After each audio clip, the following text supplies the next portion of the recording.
What's up to all my freelancers and creatives out there? This is Nathan with another episode of Freelance Jumpstart TV. And in this episode, we're going to get into, should you work for free? To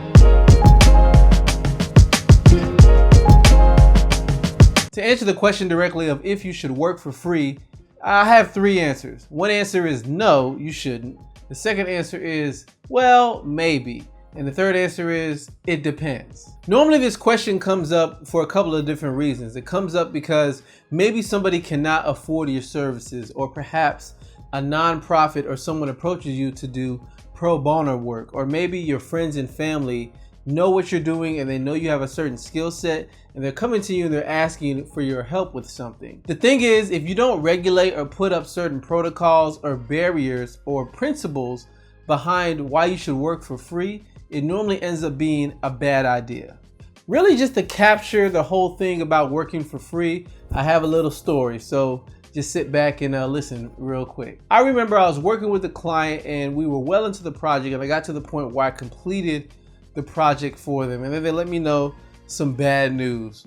In other words, the business wasn't doing too well and they did not have enough funds to pay me. Now, just hearing that, I really don't know how that was even possible, because we signed, we agreed, I did the work, but hey, they didn't have enough funds to pay.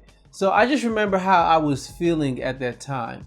I was upset, not because of the individual, because they were really telling the truth. They did not have enough money to pay, but I was upset because I put in valuable work, I put in valuable time, I put in my best effort, and I was not rewarded with anything. And I was upset because how can the person sacrifice my value for the sake of saving money, or they didn't have enough money? You know, I just remember feeling upset because it didn't change the fact that I provided value, and I felt a little bit slighted by not getting paid. Not only was I not getting paid, but the hard work that I put forth wasn't able to be showcased to the world. Yeah, I created something and it was great, but I could barely even use it in my case studies or my portfolio because it wasn't being used anywhere. So I just felt overall like it was a loss, and it was a loss for my time, it was a loss for my effort, it was a loss for my energy, and also I could have filled up that same time slot or the same couple of weeks with another client. So it really just struck me as something really almost offensive at the fact that someone didn't pay. I tell that quick story to really say those are the same type of feelings that can happen to you if you offer your services for free. So the thing is, someone may ask you and they may not have enough money, or you may view it as a great opportunity and something to get your name out there. But I would start off by saying this. Normally, should you work for free? No.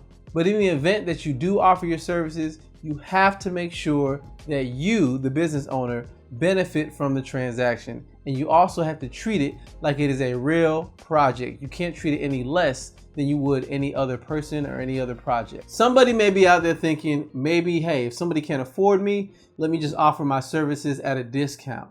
The thing with that is you want to avoid the auction mentality. Let me tell you what I mean. The auction mentality is simply, if you've ever seen an auction before, you know, a bidder gets up there and they say, hey, we have something here, it's of value, and we're gonna start the bidding at 300. 300, do I have 400? 400, do I have 5? 5, 6, do I have 6, 6, 7?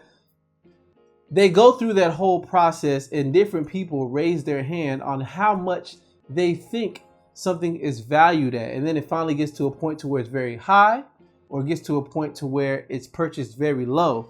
But ultimately, the people are determining the value, not the person who created it. So you don't want your services to be treated like an auction. The first thing, as I mentioned earlier, is you want to treat it like it's a real project. And when I mean real, I mean just like a paying project. You want to go through the entire process that you have set up. So in other words, there may be an initial client meeting. There may be a conversation for you to uncover value. You may try to solve a business problem for them. From that point, you want to write a proposal. After writing a proposal, you ask them to choose and make a decision on what solution would be best for them at that time. Now, in this case, you might not want them to choose. You just determine what's best for them because they're not paying. So it's really on you on how much time you want to invest. Then you go from the point of where you start, you complete it, you allow them to have a limited number of revisions, and then you deliver whatever it is that you promised on. So that whole process, or whatever process that you've developed to work with your clients and your services together, you want to make sure to treat it just the same and no different than a paying client.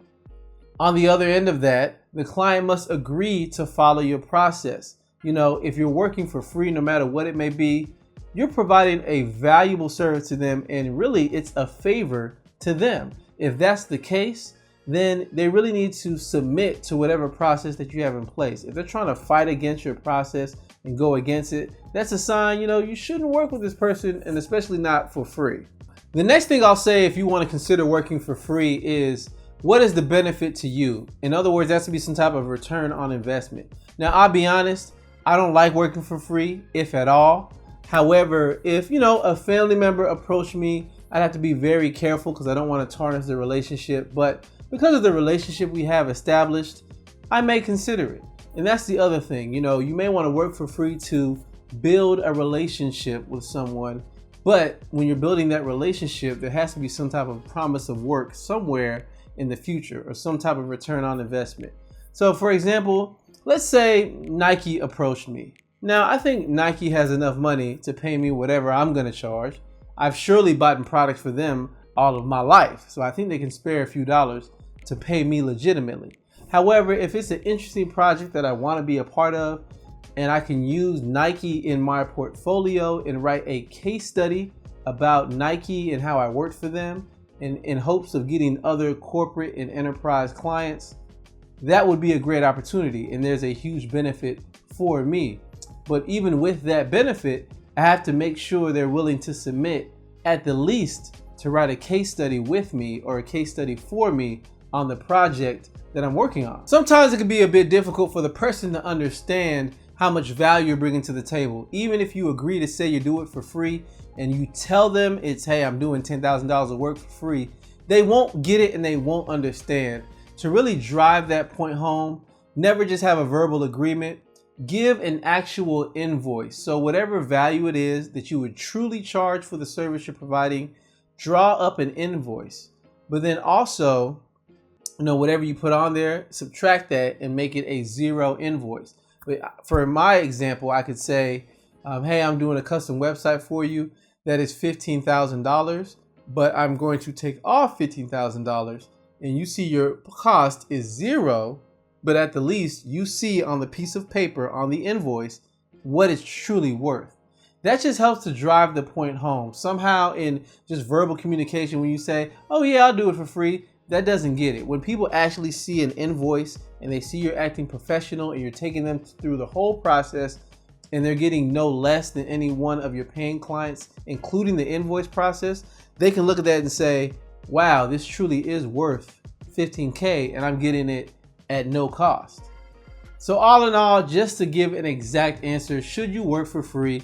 Like I said earlier, it really just depends, and it's on a case-by-case basis. But the best thing I can say is, in your business, set up parameters on those things that you want to look for in the case you might work for free, but also limit that. You're running a business, and businesses have to make money. You're not running a charity. If you're running a charity, great. Continue doing that, continue moving forward and donate, your time. However, if you're running a business and you want to build a business, there has to be cash flow. So you can't spend all your time with free clients.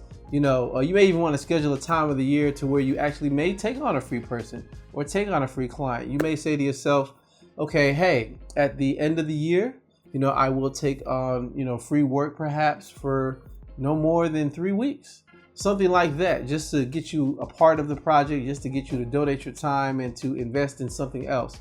You're definitely free to do that. But if you're running a business, you have to make income. Just to expand upon that point a little bit, that brings me to pro bono work. What about work that is for the common good? I've had nonprofits approach me. I've worked with nonprofits that actually were paying clients, and I've worked with nonprofits to where I donated my services. But the thing about pro bono work is, I don't know what rumors you might have heard. I know I heard a rumor that said, hey, you can write off pro bono work. You can write it off your taxes as an expense. That's not true. You can't write off dollars that you didn't actually spend and are virtual dollars that don't really exist. So you can't write off, you know, hey, I made a website for somebody, 15K, I'm gonna write it off. You can't do that. However, if the business is a true setup business and they want to receive pro bono work from you, they may have to pay taxes on the value you provide, but you yourself, as the person who donated, you can't write off that amount.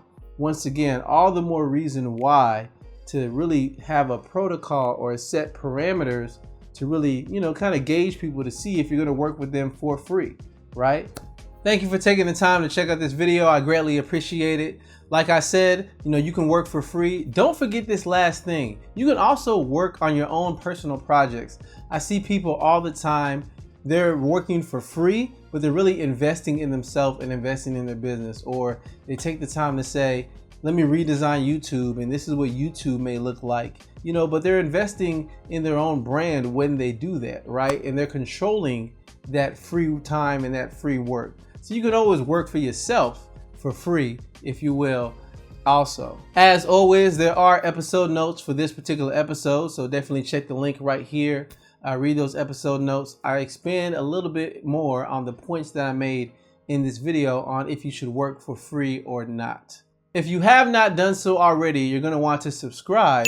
I mentioned in a previous video that this video here would be the last video I specifically talk about pricing and things of that nature. And the next couple of videos are going to be about clients and client interaction and how you deal with the customer.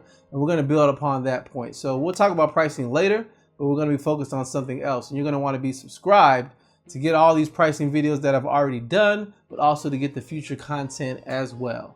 Well, if nothing else, I will catch you in the next one. See ya.